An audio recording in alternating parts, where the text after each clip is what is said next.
Assalamualaikum warahmatullahi wabarakatuh.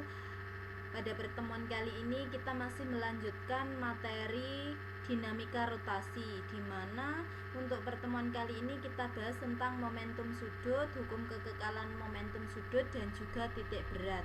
Langsung saja kita masuk ke slide yang momentum sudut. Nah, untuk slide momentum sudut, di sini masih benda itu berotasi. Benda yang berotasi jika memiliki kecepatan sudut omega, jadi ini adalah omega. Jadi kalau benda itu berotasi, berarti kan dia bendanya bergerak, berarti dia punya kecepatan. Berarti kalau dia berotasi, maka kecepatannya adalah kecepatan sudut atau omega.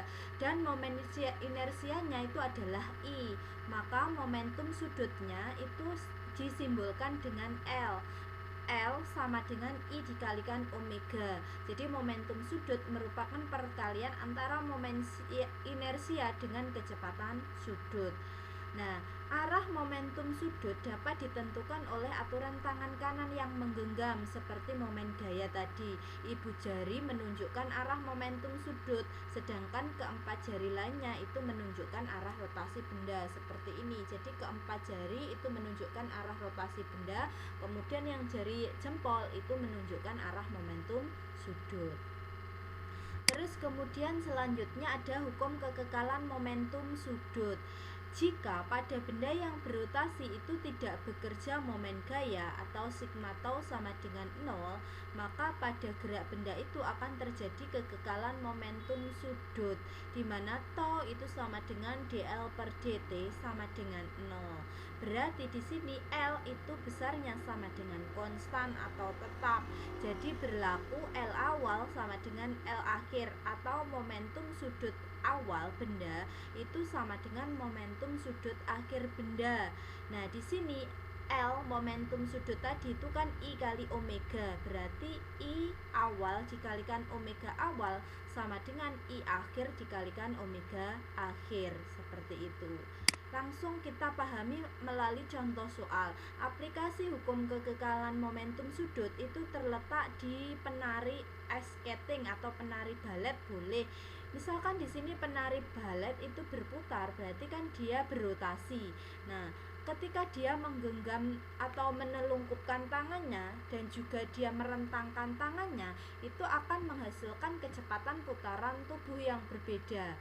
Nah, di sini kita lihat contoh soalnya. Seorang penari balet memiliki momen inersia 4 kg meter kuadrat ketika tangannya atau lengannya merapat ke tubuhnya, dan 16 kg meter kuadrat ketika lengannya terentang. Pada saat kedua lengannya dirapatkan ke tubuhnya, berarti dia lengannya merapat. Kelajuan putaran penari 12 putaran per sekon. Jika kemudian kedua lengannya direntangkan seperti gambar yang ini, maka kelajuan putarannya menjadi berapa? Berarti ketika dia merentangkan seperti ini, ketika dia merapatkan lengannya ke tubuh, berarti seperti ini, dimana I1 dikalikan omega 1 sama dengan I2 dikalikan omega 2. Untuk yang 1 itu berarti dia merapatkan tubuhnya, sedangkan yang disimbolkan dengan 2 ketika dia merentangkan tubuh tangannya. Nah, di sini kita masukkan I1 berarti 4, kemudian omega 1 berarti 12 sama dengan I2 berarti 16, yang dicari adalah omega 2. Nah, kita lihat nilai 4 kali 12 itu kan 48. Berarti omeganya kita cari melalui pembagian 48 dibagi 16. Berarti ketemu 3 putaran per sekon. Jadi ketika dia merentangkan tubuhnya atau merentangkan tangannya, itu nilai kecepatan sudutnya itu 3 putaran per sekon. Berarti dia akan menjadi kecepatan atau kelajuan putarannya itu kan menjadi semakin kecil. Jadi kalau misalkan dia merapatkan lengan ke tubuhnya itu 12, maka kalau dia merentangkan tangannya menjadi 3. Berarti kalau dia merapatkan lengan ke tubuhnya, dia putarannya itu lebih cepat daripada ketika dia merentangkan lengannya. Nah, itu adalah contoh soal untuk hukum kekekalan momentum sudut. Kemudian selanjutnya itu ada titik berat. Jadi titik berat itu apa? Titik berat itu adalah titik tangkap gaya berat benda. Kemudian pada benda-benda berukuran kecil, titik berat benda akan berhimpit dengan pusat massa. Titik berat benda tergantung pada bentuk benda. Cara menentukan titik berat benda yang tidak beraturan. Jadi untuk benda yang tidak beraturan, kita bisa mencari menggunakan metode praktek. Nah, untuk prakteknya kita ikuti langkah di tabel ini. Yang pertama, misalkan di sini ada gambar luasan 2 dimensi untuk benda yang tidak beraturan bentuknya. Nah, yang pertama siapkan benda yang akan dicari pusat massa atau titik beratnya. Kemudian yang langkah kedua, gantung benda pada salah satu titik sudutnya. Jadi di sini misalkan salah satu titik sudutnya di bagian atas. Kemudian kita gantung misalkan menggunakan benang. Jadi jarumnya ditancapkan, kemudian kita gantung benangnya ini. Berarti kita berikan beban agar benang itu tidak terbang. Jadi kita gantungkan beban. Kemudian pada sepanjang garis ini kita tarik garis dari atas ke bawah lurus dengan tali atau benang yang digunakan untuk menggantung tadi. Kemudian yang ketiga, gantung benda pada titik sudut yang lain pada benda. Kalau yang ini tadi misalkan di titik sini, maka kalian ganti ambil titik sudut yang lain, misalkan sebelah sini, sebelah sini. Nah, di sini misalkan titik sudut yang lain yang ini. Kalau tadi yang ini, maka sekarang yang ini. Gantung benda pada titik sudut yang lain. Tarik garis vertikal ke bawah seperti langkah yang tadi dari ujung yang digantung.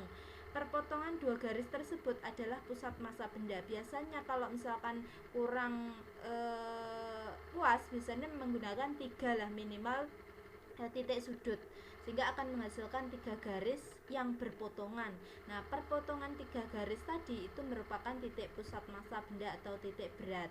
Di sini saya punya gambar ketika saya mencari titik berat untuk huruf R. Jadi kalau kalian lihat huruf R ini, kita akan membentuk huruf R ini seperti ini. Saya menggunakan kardus bekas kemasan air minum. Nah, di sini saya membentuk huruf R. Kemudian di sini kita cari, atau saya khususnya saat itu mencari titik berat dari huruf R tersebut. Saya menggunakan 3 titik di sini, kemudian di sini, atau salah satu di sini. Pokoknya saya menggunakan 3 titik yang nanti akan membentuk 3 garis. Misalkan di sini saya menancapkan jarum pentul itu, kemudian jarum itu saya kaitkan benang. Nah, benang itu nanti saya berikan beban di sini sehingga dia itu akan membentuk garis vertikal seperti ini.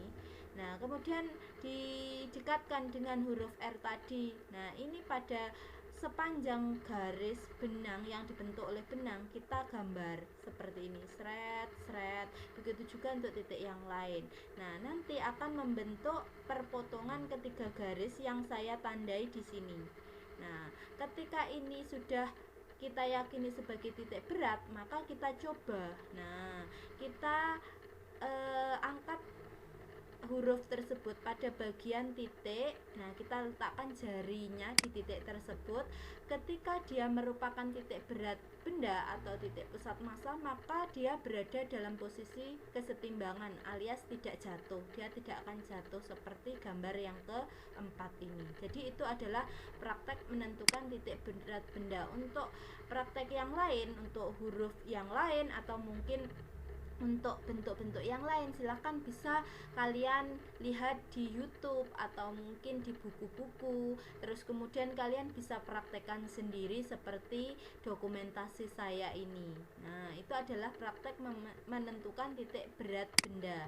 Terus kalau misalkan secara teori bagaimana? Nah, untuk secara teori di sini itu ada 1 dimensi, ada 2 dimensi berbentuk luasan, ada lagi mungkin 3 dimensi berbentuk volume.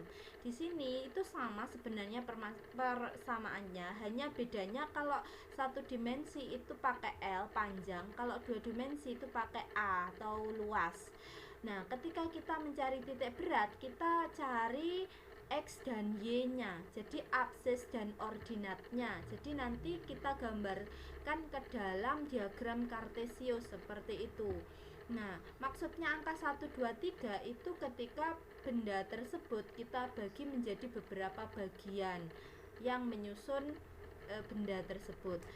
Kita langsung lihat untuk luasan, biasanya yang sering keluar atau sering dijadikan soal itu yang bentuk luasan. Saya jelaskan di contoh soal berikut. Misalkan di sini ada huruf L seperti ini. Kemudian carilah titik berat benda tersebut. Nah, kalau kita lihat di sini huruf L itu diletakkan di diagram kartesius XY. Terus di sini jaraknya dari titik pusat 0,0 ini adalah 20 ini. Kemudian yang sebelah sini itu adalah 60. Kemudian di sini juga 20 yang garis dengan ini. Kemudian yang sebelah sana ujungnya itu adalah 80. Kemudian bagaimana cara menentukan titik beratnya? Berarti kita lihat penyelesaiannya. Kita bagi menjadi dua buah bangun, yaitu bangun A1 berbentuk persegi panjang dan A2 itu juga berbentuk persegi panjang. Nah, kita lihat luasan yang dibentuk untuk bangun 1. Kalau kita lihat persegi panjang, berarti kan panjang kali lebar. Panjangnya itu adalah 80. Ini maaf ya, ini salah tulis, ini 80 seharusnya. Kemudian yang ini itu adalah 20, berarti 80 dikalikan 20 berarti 1600. Itu luas yang satu. Kemudian yang kedua itu A2 ini, berarti panjangnya bukan dari pinggir tetapi dari sebelah sini, berarti 20 ke 60 itu kan 40. Kemudian ini 20, berarti 40 dikalikan 20 berarti hasilnya 800. Berarti luas bangun pertama itu 1600, luas bangun kedua itu adalah 800. Itu adalah luasnya. Kemudian kita lihat mencari X0 atau absisnya, itu kan A1 dikalikan X1 seperti rumus yang ini tadi di sini. Nah, ini A1 kali X1 ditambah A2 kali X2 dan seterusnya dibagi A1 ditambah A2 dan seterusnya. Begitu juga yang Y atau ordinatnya, A1 kali Y1 tambah A2 kali Y2 dan seterusnya dibagi A1 ditambah A2 dan seterusnya. Karena ada dua bangun saja berarti cukup sampai A2 saja. Jadi di sini A1 kali X1 ditambah A2 kali X2 per A1 ditambah A2. Kita masukkan A-nya 1600, yang A1 A2-nya itu adalah 800. Kita cari X1 dan X2 dulu. Untuk X yang bangun 1, kita perhatikan sumbu X. Bangun 1 itu kan antara 0 sampai 20. Berarti untuk persegi panjang titik beratnya itu berada di tengah-tengahnya. Berarti 0 ke 10 0 ke 20 berarti kan tengah-tengahnya ini adalah 10, berarti X1 itu adalah 10. Sedangkan bangun yang kedua ini kita lihat tengah-tengahnya itu 20 ke 60, itu kan tengah-tengahnya adalah 40. Nah, 40 itu kan dari sebelah sini. Kalau misalkan dari sebelah sini ini ya, ini 40 ya. 40 itu sudah dari 0,0. Jadi dari kalau 20 ke 60 itu kan tengah-tengahnya di sini. Nah, jadi ini 40 itu dari titik ini. Berarti X2 itu 40. Kalau dimasukkan berarti X2-nya 40. Berarti 1600 kali 10 ditambah 800 dikalikan 40 dibagi 1600 tambah 800. Berarti hasilnya kalau kita hitung itu adalah X0-nya itu 20. Kemudian mencari Y0 atau titik berat untuk ordinat. Nah, untuk ordinat itu bangun pertama yang ini itu kan 80, berarti separuhnya tengah-tengahnya itu kan 40. Berarti untuk bangun pertama itu Y1-nya 40. Sedangkan untuk bangun kedua ini itu kan 20, berarti tengah-tengahnya itu adalah 10. Berarti Y2-nya 10. Kita masukkan 1600 kali 40 ditambah 800 kali 10, kemudian dibagi penjumlahan luasnya tadi sama dengan yang X. Kemudian caranya menghasilkan nilai 30. Jadi di sini untuk X0 itu ketemu 20, yang Y0 itu ketemu 30. Kalau misalkan kita gambar, berarti di sini diperoleh titik berat benda 20 dan 30 untuk X dan Y. Kita lihat untuk 20X berarti di mana? X itu kan yang ini. Berarti di sini 20, kalau kita tarik itu kan di sebelah sini. Nah, untuk yang Y30, 30 yang sini, berarti 30 itu di sini. Nah, kita tarik titik perpotongannya itu ada di sini. Berarti titik berat dari benda berbentuk L, luasan L ini, maka di titik ini itu adalah titik berat benda, di mana untuk X-nya 20, Y-nya 30. Berarti di sini. Itu adalah contoh menentukan titik berat soal berbentuk luasan. Untuk contoh soal yang lain atau mungkin kalian boleh mencoba yang berbentuk panjang atau mungkin berbentuk volume atau ruang, bangun ruang, kalian bisa mencari contoh soal sendiri di berbagai sumber banyak. Nah, mungkin itu sekilas tentang titik berat, dan juga tadi adalah momentum sudut dan juga hukum kekekalan momentum sudut. Terima kasih untuk pertemuan kali ini. Semoga apa yang saya sampaikan bisa kalian pahami. Kalau misalkan nanti kalian belum paham terhadap penjelasan saya, boleh kalian bertanya langsung ke saya, atau mungkin kalian bisa melalui WhatsApp, atau mungkin untuk komunikasi yang lain. Terima kasih untuk pertemuan kali ini. Semoga kalian bisa menentukan titik berat benda secara praktek maupun secara teori. Nah, saya akhiri sampai di sini dulu. Wassalamualaikum warahmatullahi wabarakatuh.